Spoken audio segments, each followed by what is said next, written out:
Hello people's അക്കാഡമിയിലേക്ക് സ്വാഗതം. അപ്പോൾ നമ്മൾ സിലബസ് അനുസരിച്ച് ക്ലാസ് തുടങ്ങിയിട്ടുണ്ട്. അതിൽ ഇന്ത്യയുടെ അടിസ്ഥാന വിവരങ്ങൾ നമ്മൾ പഠിച്ച് കംപ്ലീറ്റ് ചെയ്തു. അടുത്ത് നമുക്ക് പഠിക്കാനുള്ളത് എന്താണ്?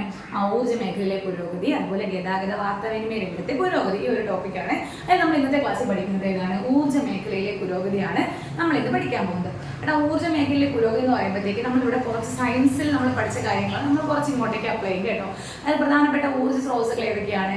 പാരമ്പര്യേതര ഊർജ്ജവും അതുപോലെ തന്നെ ഊർജ്ജ സ്രോതസ്സുകളുണ്ട്, അതുപോലെ പാരമ്പര്യ ഊർജ്ജ സ്രോതസ്സുകളും ഉണ്ട് അല്ലേ. അപ്പോൾ പാരമ്പര്യ ഊർജ്ജമുണ്ട്, പാരമ്പര്യേതര ഊർജ്ജവും ഉണ്ട്. എന്താണ് പാരമ്പര്യ ഊർജ്ജം എന്ന് പറഞ്ഞാൽ? അതായത് നമുക്ക് എന്ത് ചെയ്യും, നമ്മുടെ ഉപയോഗത്തിനനുസരിച്ച് കുറഞ്ഞു പോവുകയോ നശിച്ചു പോവുകയോ ചെയ്യുന്ന ഊർജ്ജമാണ് എന്ന് പറയുന്നത് പാരമ്പര്യ ഊർജ്ജം എന്ന് പറയുന്നത്. നമുക്കറിയാം പെട്രോളിയത്തിൻ്റെയൊക്കെ എന്താണ് അളവ് കുറഞ്ഞു കിടന്നൊക്കെ നമ്മൾ ഇടയ്ക്കിടയ്ക്ക് കേൾക്കാറുണ്ട്. ഈ പെട്രോളിയത്തിൽ നിന്നാണ് പെട്രോളിയം ഉൽപ്പന്നങ്ങളായിട്ടുള്ള പെട്രോൾ, ഡീസൽ, മണ്ണെണ്ണ ഇതെല്ലാം നമ്മൾ എന്ത് ചെയ്യുന്നത് ഉണ്ടാക്കി എടുക്കുന്നത് അല്ലേ. അതിൽ നിന്ന് എക്സ്ട്രാക്ട് ചെയ്തെടുക്കുന്ന സാധനങ്ങളാണ്, പെട്രോളിയത്തിൽ നിന്ന് എക്സ്ട്രാക്ട് ചെയ്തെടുക്കുന്ന സാധനങ്ങളാണ് ഈ പെട്രോളും ഡീസലും മണ്ണെണ്ണയൊക്കെ. അപ്പോൾ ഇത്തരത്തിൽ എന്താണ് നമ്മുടെ ഉപയോഗത്തിനനുസരിച്ച് നശിച്ചു പോകുന്ന ഊർജ്ജമാണ് എന്ന് പറയുന്നത് പാരമ്പര്യ ഊർജ്ജം. അപ്പോൾ അതിന് നേരെ ഓപ്പോസിറ്റ് ആയിരിക്കും എന്ത്? പാരമ്പര്യേതര ഊർജ്ജം. എന്താണ് പാരമ്പര്യേതര ഊർജ്ജം? നമ്മുടെ ഉപയോഗത്തിനനുസരിച്ച് നശിച്ചു പോകാത്ത ഊർജ്ജമാണ് പാരമ്പര്യേതര ഊർജ്ജം. ഓക്കെ, നമ്മുടെ കാറ്റിൽ നമുക്ക് കിട്ടുന്ന ഊർജ്ജം, അതുപോലെ തിരമാലിൽ നിന്ന് കിട്ടുന്നത്, സൂര്യപ്രകാശം, ഇതൊക്കെ എന്ത് ചെയ്യാറില്ല, നമ്മുടെ ഉപയോഗത്തിനനുസരിച്ച് നശിച്ചു പോകുന്നവയല്ല. ഇത്തരത്തിൽ ഉപയോഗത്തിനനുസരിച്ച് നശിച്ചു പോകാത്ത ഊർജ്ജമാണ് എന്ന് പറയുന്നത് പാരമ്പര്യേതര ഊർജ്ജവും.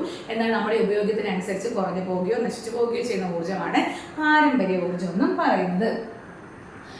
എന്താണ് ഫോസിൽ ഇന്ധനങ്ങൾ എന്നറിയാമോ? ഫോസിൽ ഇന്ധനങ്ങൾ നമ്മൾ ഈ പറഞ്ഞ പാരമ്പര്യ ഊർജ്ജമില്ലേ അത് തന്നെയാണ്. അതായത് ഒരുപാട് വർഷങ്ങൾക്ക് മുന്നേ, ലക്ഷക്കണക്കിന് വർഷങ്ങൾക്ക് മുന്നേ ഭൂമിക്കടിയിലേക്ക് പോയ എന്താണ് സസ്യങ്ങളുടെയും ജന്തുക്കളുടെയൊക്കെ അവശിഷ്ടങ്ങളിൽ നിന്ന് രൂപപ്പെട്ട ഊർജ്ജമാണ് എന്ന് പറയുന്നത്. അത്തരത്തിൽ നമുക്ക് കിട്ടുന്ന ഇന്ധനത്തിന് വിളിക്കുന്ന പേരാണ് ഫോസിൽ ഇന്ധനം. ഈ ഇങ്ങനെ ഭൂമിക്കടിയിലോട്ട് പോയ സസ്യങ്ങളുടെയും ജന്തുക്കളുടെയൊക്കെ അവശിഷ്ടങ്ങളിൽ നിന്നാണ് എന്തുണ്ടാകുന്നത്? ഈ പെട്രോളിയം പോലുള്ള ഉൽപ്പന്നങ്ങൾ നമുക്ക് കിട്ടുന്നത്. ഇത് കുറേ നാൾ കഴിയുമ്പോൾ എന്ത് ചെയ്യും? നശിച്ചു പോകും. പിന്നെ നമുക്ക് എന്ത് ചെയ്യാൻ പറ്റില്ല, അതിനെ ഉപയോഗിക്കാനായിട്ട് പറ്റില്ല. വിവിധ മേഖലകളിൽ നമ്മൾ എന്ത് ചെയ്യാറുണ്ട്? അതായത് കൃഷിക്കായാലും വ്യവസായത്തിനായാലും നമ്മൾ ഇത്തരത്തിലുള്ള ഊർജ്ജത്തെ നമ്മൾ പ്രയോജനപ്പെടുത്താറുണ്ട്. അത് കൽക്കരി അല്ലേ, കൽക്കരി, അതുപോലെ എന്താണ് പ്രകൃതിവാതകം, ഇവയൊക്കെ നമ്മൾ പെട്രോളിയം, ഇതിനെയൊക്കെ നമ്മൾ എന്ത് ചെയ്യാറുണ്ട്? പല ആവശ്യങ്ങൾക്ക് നമ്മൾ എന്ത് ചെയ്യാറുണ്ട്? ഉപയോഗിക്കാറുണ്ട്. കൽക്കരിയെ കുറിച്ച് പറയുകയാണെങ്കിൽ ഇന്ത്യയിലെ ഒരു പ്രധാനപ്പെട്ട എന്താണ് താപോർജ്ജ സ്രോതസ്സാണ് ഈ കൽക്കരി എന്ന് പറയുന്നത്. നമ്മുടെ ഇന്ത്യയിലെ ഒരു പ്രധാനപ്പെട്ട ഒരു താപോർജ്ജ സ്രോതസ്സാണ് ഇതെന്ന് പറയുന്നത് കൽക്കരി. കൽക്കരിയുടെ 4 വെറൈറ്റീസ് ഏതൊക്കെയാണ്? Anthracite, bituminous, lignite, peat. ഏതൊക്കെയാണ്? Anthracite, bituminous, lignite, peat. അത് ഓർത്ത് വെച്ചേക്കുക.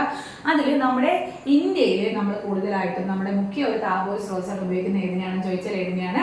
അത് ബിറ്റുമിനസ് ആണ്, ബിറ്റുമിനസ്. എന്നാൽ ബാക്കിയുള്ളതിൻ്റെയൊക്കെ പ്രത്യേകത എന്താണെന്ന് ചോദിച്ചാൽ ഈ ആന്ത്രസൈറ്റിൽ കാർബണിന്റെ കണ്ടന്റ് കൂടുതലാണ്.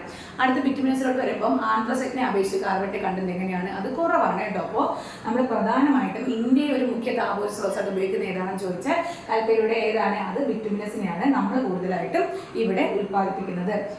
പിന്നെ നമ്മുടെ എന്താണ് ഈ കൽക്കരിയുടെ പ്രധാനപ്പെട്ട 4 വെറൈറ്റീസ് ആണ് ആന്ത്രസൈറ്റ്, ബിറ്റുമിനസ്, ലിഗ്നൈറ്റ്, പീറ്റ്.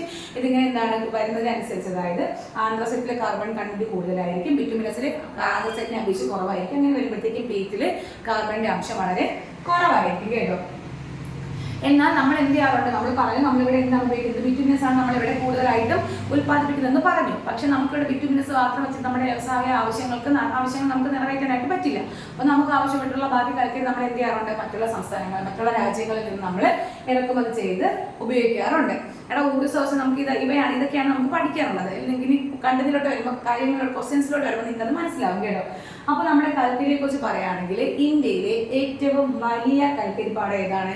ഏറ്റവും വലിയ കൽക്കരിപ്പാടം ചോദിച്ചാൽ അത് ചാറിയാണ് കേട്ടോ. ഏറ്റവും വലിയ കൽക്കരിപ്പാടം ഏതാണ്?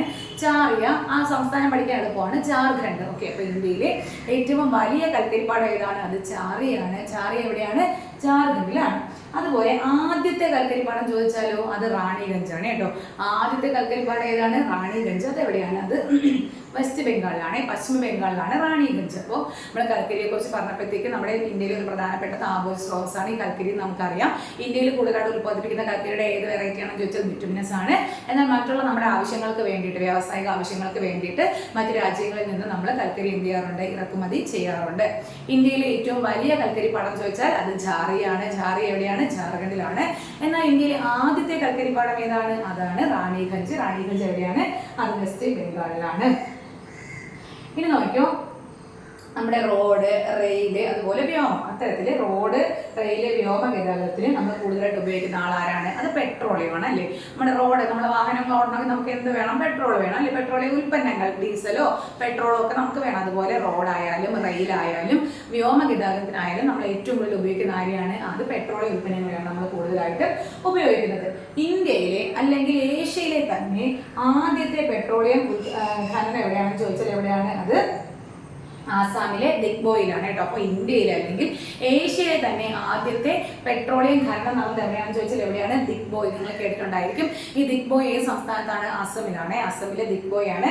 വർഷം കൂടി പഠിച്ചു വെച്ചേക്കുക, 1901 എന്നാണ്. 1901. അപ്പോൾ ഇന്ത്യയിലെ അല്ലെങ്കിൽ ഏഷ്യയിലെ തന്നെ ആദ്യമായിട്ട് പെട്രോളിയം ഖനനം നടന്നത് എവിടെയാണ്? അത് ആസാമിലെ ദിഗ്ബോയ് ആണ്. വർഷം 1901. അല്ലെങ്കിൽ HJ ഭാഭ എന്ന് പറയുന്നത് ആദ്യത്തെ ഇതിന്റെ അറ്റോമിക് എനർജി കമ്മീഷന്റെ ചെയർമാനാണ്. 14 നമ്മൾ നേരത്തെ പറഞ്ഞ ഭാഭ അറ്റോമിക് റിസർച്ച് സെന്റർ. അതുപോലെ ഇന്ത്യയിലെ അറ്റോമിക് എനർജി കമ്മീഷന്റെ ആദ്യ ചെയർമാൻ എന്ന് പറയുന്നത് ആരാണ്? അത് ഡോക്ടർ ഹോമി ജെ ഭാഭയാണ് അല്ലെങ്കിൽ ഹോമി ജഹാംഗീർ ഭാഭയാണ് ഇന്ത്യൻ അറ്റോമിക് എനർജി കമ്മീഷന്റെ ആദ്യത്തെ ചെയർമാൻ. ഇനി നമ്മൾ എപ്പോഴും ഒരു ക്വസ്റ്റ്യൻ പേപ്പറിൽ, നമ്മുടെ എല്ലാ ക്വസ്റ്റ്യൻ പേപ്പറും നമ്മൾ മിക്കപ്പോഴും കാണുന്നത്, പ്രത്യേകിച്ചും നമ്മുടെ പ്രിലിംസിന്റെയും അതുപോലെ തന്നെ LGS-ന്റെ ഒക്കെ ക്വസ്റ്റ്യൻ പേപ്പറിൽ കാണാറുണ്ട്, ഇന്ത്യയിലെ പ്രധാനപ്പെട്ട ആണവ വൈദ്യുത നിലയങ്ങളും സ്ഥിതി ചെയ്യുന്ന സംസ്ഥാനം അല്ലേ. അപ്പോൾ ഏതൊക്കെയാണ് ഇന്ത്യയിലെ പ്രധാനപ്പെട്ട ആണവ വൈദ്യുത നിലയങ്ങൾ? നമ്മൾ ഒന്ന് പറഞ്ഞു, താരാപൂർ. താരാപൂർ എവിടെയാണ്? മഹാരാഷ്ട്ര. താരാപൂർ മഹാരാഷ്ട്ര. അടുത്തതാണ് നറോറ. നറോറ എവിടെയാണ്? ഉത്തർപ്രദേശ്. അപ്പോൾ താരാപൂർ മഹാരാഷ്ട്ര, നറോറ ഉത്തർപ്രദേശ്, കൈഗ കർണാടക. കൈഗ കർണാടക. അപ്പോൾ താരാപൂർ മഹാരാഷ്ട്ര, നറോറ ഉത്തർപ്രദേശ്, കൈഗ കർണാടക. കക്രപ്പാറ എവിടെയാണ്? കക്രപ്പാറ ഗുജറാത്ത്. കക്രപ്പാറ ഗുജറാത്ത്. നമ്മൾ കാരണം പഠിച്ചു. ഏതൊക്കെയാണ്? താരാപൂർ മഹാരാഷ്ട്ര, നറോറ ഉത്തർപ്രദേശ്, കൈഗ കർണാടക, കക്രപ്പാറ ഗുജറാത്ത്. ഇനി അതുപോലെ കോട്ട. കോട്ട എവിടെയാണ്? രാജസ്ഥാനിലാണ്. രാജസ്ഥാനിൽ 2 ഉണ്ട്. റാവത്ഘട്ട എവിടെയാണ്? അത് രാജസ്ഥാനിലാണ്. കോട്ടയും രാജസ്ഥാനിലാണ്. റാവത്ഘട്ട രാജസ്ഥാൻ, കോട്ട രാജസ്ഥാൻ. ഇനി തമിഴ്നാട്ടിലും അതുപോലെ 2 ഉണ്ട്. കൽപ്പാക്കം, കൂടംകുളം എവിടെയാണ്? തമിഴ്നാട്. കൽപ്പാക്കം, കൂടംകുളം തമിഴ്നാട്. ഇത് നിങ്ങളൊരു എന്തെങ്കിലും ഒരു ടേബിളാക്കി ഞാൻ വെച്ച് പഠിക്കുക, കാരണം ഇത് എപ്പോഴും പരീക്ഷയ്ക്ക് ചോദിക്കാവുന്നതാണ്. അപ്പോൾ ഇന്ത്യയിലെ പ്രധാനപ്പെട്ട ആണവ വൈദ്യുത നിലയങ്ങൾ ഏതൊക്കെയാണ്? താരാപൂർ മഹാരാഷ്ട്ര, നറോറ ഉത്തർപ്രദേശ്, കൈഗ കർണാടക, കക്രപ്പാറ ഗുജറാത്ത്, അതുപോലെ കോട്ട, റാവത്ഘട്ട രാജസ്ഥാൻ, കൂടംകുളം, കൽപ്പാക്കം തമിഴ്നാട്. ഇത് സംസ്ഥാനങ്ങൾ ഒന്നുകിൽ മേസ ഫോളോയിങ്ങോ അല്ലെങ്കിൽ എന്താണ് ഓരോന്നോരോന്നായിട്ടോ എടുത്ത് സാധാരണ ചോദിക്കാനുള്ള ക്വസ്റ്റ്യനാണ്. പഠിച്ചു വെച്ചേക്കാം.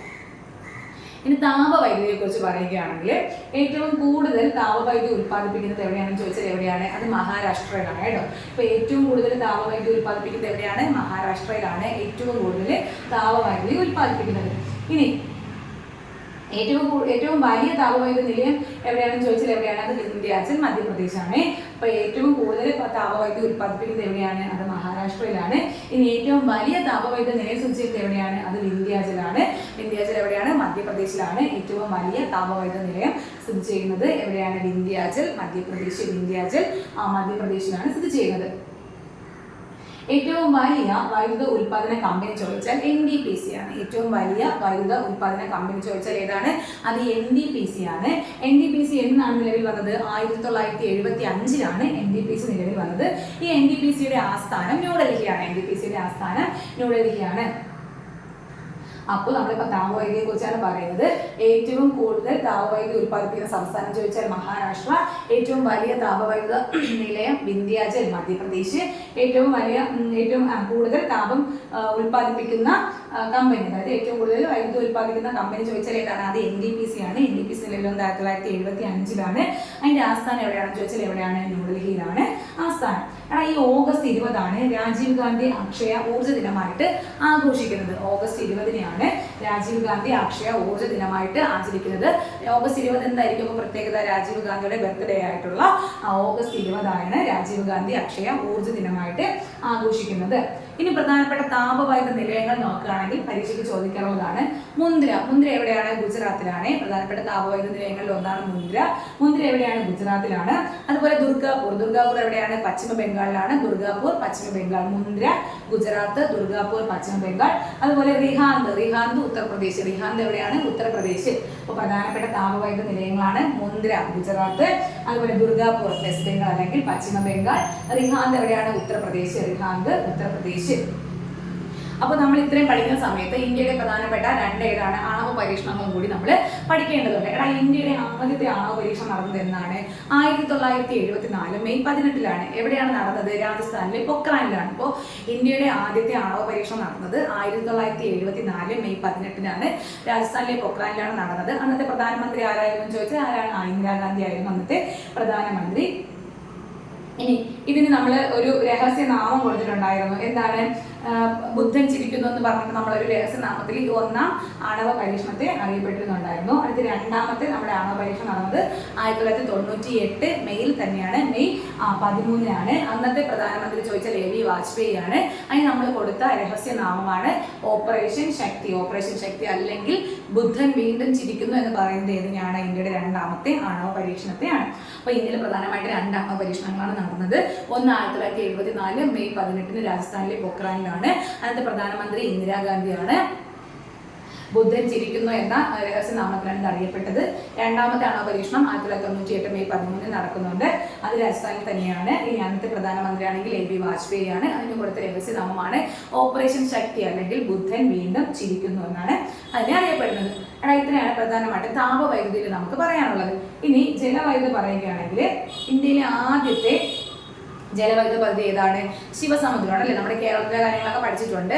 അപ്പോൾ ഇന്ത്യയിലെ ആദ്യത്തെ ജലവൈദ്യുത പദ്ധതി ചോദിച്ചാൽ ഏതാണ്? അത് ശിവസമുദ്രമാണ്. 1902 വളരെ വർഷങ്ങൾക്ക് മുന്നാണ്. അപ്പോൾ ഇന്ത്യയിലെ ആദ്യത്തെ ജലവൈദ്യുത പദ്ധതിയാണ് ശിവസമുദ്രം. വർഷം 1902. ഇന്ത്യയിലെ ആദ്യത്തെ ജലവൈദ്യുത വിതരണം നടന്നത് എന്താണ്? എവിടെയാണെന്ന് ചോദിച്ചാൽ അത് സിന്ദ്രാബോഗ് 1897 ഡാർജിലിംഗിൽ. ഇത് രണ്ടും കൂടി നമുക്ക് തെറ്റിപ്പോവാറുണ്ട്. അപ്പോൾ ഇന്ത്യയിലെ ആദ്യത്തെ ജലവൈദ്യുത പദ്ധതി ചോദിച്ചാൽ അത് ശിവസമുദ്രം തന്നെയാണ്. അവിടെ ഒരു പ്രശ്നമില്ല. 1902 ഇന്ത്യയിലെ ആദ്യത്തെ ജലവൈദ്യുത പദ്ധതി ചോദിച്ചാൽ ഏതാണ്? അത് ശിവസമുദ്രം പദ്ധതിയാണ്. 1902. എന്നാൽ ഇന്ത്യയിലെ ആദ്യത്തെ ജലവൈദ്യുത വിതരണം നടന്നതാണ് എവിടെ? സിന്ദ്രാബോഗ്. അപ്പോൾ ഈ എന്താണ് സിന്ദ്രാബോഗും അതുപോലെ ശിവസമുദ്രം തമ്മിൽ തിരിഞ്ഞു പോകരുത്. ആദ്യത്തെ ജലവൈദ്യുത പദ്ധതിയും ചോദിച്ചാൽ അത് ശിവസമുദ്രം തന്നെയാണ്. അത് 1902. എന്നാൽ ആദ്യമായിട്ട് വിതരണം നടന്നതാണ്, ജലവൈദ്യുത വിതരണം നടന്നതാണ് എവിടെ? അത് സിന്ദ്രാബോഗ്. സിന്ദ്രാബോഗ് എവിടെയാണ്? ഡാർജിലിംഗില് 1897. ഇത്രയാണ് നമുക്ക് ഈ ഊർജ്ജ മേഖലയിലെ പുരോഗതിയിൽ നമുക്ക് പഠിക്കാനുള്ളത്. നമുക്കതൊന്ന് മൊത്തത്തിലൊന്ന് കൺട്രോൾ ചെയ്ത് നോക്കാം. നമ്മൾ പാരമ്പര്യ ഊർജ്ജം പറഞ്ഞു, പാരമ്പര്യേതര ഊർജ്ജം പറഞ്ഞു. നമ്മൾ ഉപയോഗിക്കുന്നതനുസരിച്ച് തീർന്നു പോകുന്നവയാണ് പാരമ്പര്യ ഊർജ്ജ സ്രോതസ്സുകൾ. എന്നാൽ അങ്ങനെ തീർന്നു പോകാത്തതാണ് പാരമ്പര്യേതര ഊർജ്ജ സ്രോതസ്സുകൾ. പിന്നെ നമ്മൾ കൽക്കരിയെ കുറിച്ച് പറഞ്ഞു. ഇന്ത്യയിൽ ഒരു പ്രധാനപ്പെട്ട എന്താണ് ഊർജ്ജ സ്രോതസ് അല്ലെങ്കിൽ ഒരു താപോർജ്ജ സ്രോതസ്സാണ് കൽക്കരി എന്ന് പറയുന്നത്. നമ്മൾ ഇവിടെ കൽക്കരിയുടെ ബിറ്റുമിനസ് ആണ് കൂടുതലായിട്ട് ഉത്പാദിപ്പിക്കുന്നത്. കൽക്കരിക്ക് പ്രധാനമായിട്ട് 4 വെറൈറ്റീസ് ആണുള്ളത്. Anthracite, bituminous, lignite, Pete.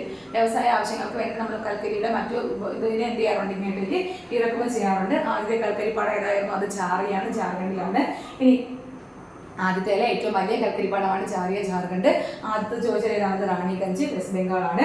പിന്നെ നമ്മൾ പറഞ്ഞത് പെട്രോളിയം ആണ്. ഇന്ത്യയിലെ ഏറ്റവും വലിയ എണ്ണപ്പാടമാണ് എന്ന് പറയുന്നത് മുംബൈ ഹൈ എന്ന് പറയുന്നത്.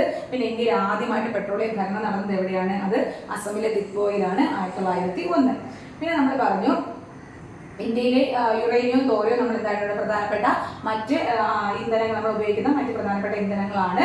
ഇത് യുറേനിയം, തോറിയം ആണവധാതുക്കളാണ്. പ്രധാനപ്പെട്ട ആണവധാതുക്കളാണ് ഏതൊക്കെ? Uranium, thorium. ഇന്ത്യയിലെ ആദ്യത്തെ ആണവവൈദ്യുത നിലയം എവിടെയാണ്? താരാപൂർ ആണ്. താരാപൂർ മഹാരാഷ്ട്ര 1969. പിന്നെ ഈ ഏറ്റവും വലിയ അറ്റോമിക് റിസർച്ച് സെന്റർ എവിടെയാണ്? ഏതാണെന്ന് ചോദിച്ചാൽ ഏതാണ്? അത് ബാർക്കാണ്, Bhabha atomic research centre. Indian atomic energy കമ്മീഷന്റെ ചെയർമാൻ ആരാണ്? അത് ഹോമി ജഹാംഗീർ ഭാവയാണ്. ഇന്ത്യയിലെ പ്രധാനപ്പെട്ട ആണവവൈദ്യുത നിലയങ്ങൾ നല്ല ഒരു ക്വസ്റ്റ്യൻ ആണ്. താരാപൂർ മഹാരാഷ്ട്ര, നറോഡ ഉത്തർപ്രദേശ്, കൈഗ കർണാടക, ചക്രപാറ ഗുജറാത്ത്, കോട്ടയം, അതുപോലെ തന്നെ റാവൽഭട്ടയും രാജസ്ഥാൻ, കൂടംകുളം, കൽപ്പാക്കും തമിഴ്നാട്. ഇത് താപവൈദ്യുതി പറഞ്ഞു. ഏറ്റവും കൂടുതൽ താപവൈദ്യുതി ഉത്പാദിപ്പിക്കുന്ന എവിടെയാണെന്ന് ചോദിച്ചാൽ മഹാരാഷ്ട്രയാണ്. ഏറ്റവും കൂടുതൽ താപവൈദ്യുത നിലയം, ഏറ്റവും വലിയ താപവൈദ്യുത നിലയം വിന്ധ്യാചൽ. വിന്ധ്യാചൽ എവിടെയാണ്? മധ്യപ്രദേശിലാണ്. പിന്നെ പറഞ്ഞു എന്താണ്? രാജീവ് ഗാന്ധി അക്ഷയ ഊർജ്ജ ദിനം, അത് ഓഗസ്റ്റ് 20. പ്രധാനപ്പെട്ട താപവൈദ്യുത നിലയങ്ങൾ ഏതൊക്കെയാണ്? മുന്ദ്ര ഗുജറാത്ത്, ദുർഗാപൂർ വെസ്റ്റ് ബംഗാൾ, റിഹാന്ത് ഉത്തർപ്രദേശ്. ഇനി ഇന്ത്യയുടെ ആണവ പരീക്ഷണങ്ങളെ കുറിച്ച് പറയുകയാണെങ്കിൽ 2 എണ്ണം നടന്നിട്ടുണ്ട്. 1974 ആദ്യത്തേത്. 1974 മെയ് 18 ബുദ്ധൻ ചിരിക്കുന്നു, ഇന്ദിരാഗാന്ധി ആയിരുന്നു അന്നത്തെ പ്രധാനമന്ത്രി. രണ്ടാമത്തത് 1998 മെയ് 13 രാജസ്ഥാനിലെ പൊക്രാൻ. 2 രാജസ്ഥാനിൽ തന്നെയാണ്. അതിന്റെ എ.ബി. വാജ്പേയി ആയിരുന്നു അന്നത്തെ പ്രധാനമന്ത്രി. പിന്നെ പറഞ്ഞാൽ അതിന് കൊടുത്ത ഒരു രഹസ്യനാമമാണ് ഓപ്പറേഷൻ ശക്തി. അതുപോലെ ബുദ്ധൻ വീണ്ടും ചിരിക്കുന്നു എന്നും ഇതിനെ അറിയപ്പെടുന്നുണ്ട്. അടുത്ത ജലവൈദ്യുതിയെ കുറിച്ച് പറയുകയാണെങ്കിൽ ഇന്ത്യയിലെ ആദ്യത്തെ ജലവൈദ്യുത പദ്ധതി ചോദിച്ചാൽ അത് ശിവസമുദ്രമാണ് 1902. എന്നാൽ ഇന്ത്യയിലെ ആദ്യത്തെ ജലവൈദ്യുത വിതരണം നടന്നത് എന്നാണ് എവിടെയാണെന്ന് ചോദിച്ചാൽ അത് സിന്ദ്രാപോങ്ങിലാണ്. സിന്ദ്രാപോങ് 1897 എവിടെയാണ് സിന്ദ്രാപോങ്? ഡാർജിലിംഗിലാണ് കേട്ടോ. അപ്പോൾ ആദ്യത്തെ ജലവൈദ്യുത പദ്ധതി ശിവസമുദ്രവും, എന്നാൽ ആദ്യത്തെ ജലവൈദ്യുത വിതരണം നടന്നതാണ് എവിടെ? അത് സിന്ദ്രാപോങ്. ഇത്രയാണ് നമുക്ക് മെയിനായിട്ടും ഊർജ്ജ മേഖലയിലെ പുരോഗതിയെ കുറിച്ച് പഠിക്കാനുള്ളത്. ഇതിനകത്ത് നിങ്ങൾ കേട്ടപ്പോൾ തന്നെ പ്രധാനപ്പെട്ട പോയിന്റുകൾ മനസ്സിലായി കാണും. അതിനെ എന്ത് ചെയ്യുക? റിപ്പീറ്റ് ചെയ്ത് എഴുതി വെച്ച് പഠിക്കുക. ഇനി ഗതാഗതം അതുപോലെ വാർത്താവിനിമയം നമുക്ക് അടുത്ത ക്ലാസ്സിൽ എന്ത് ചെയ്യാം? പുതിയൊരു ടോപ്പിക്കായിട്ട് പഠിക്കാം. ഓക്കെ.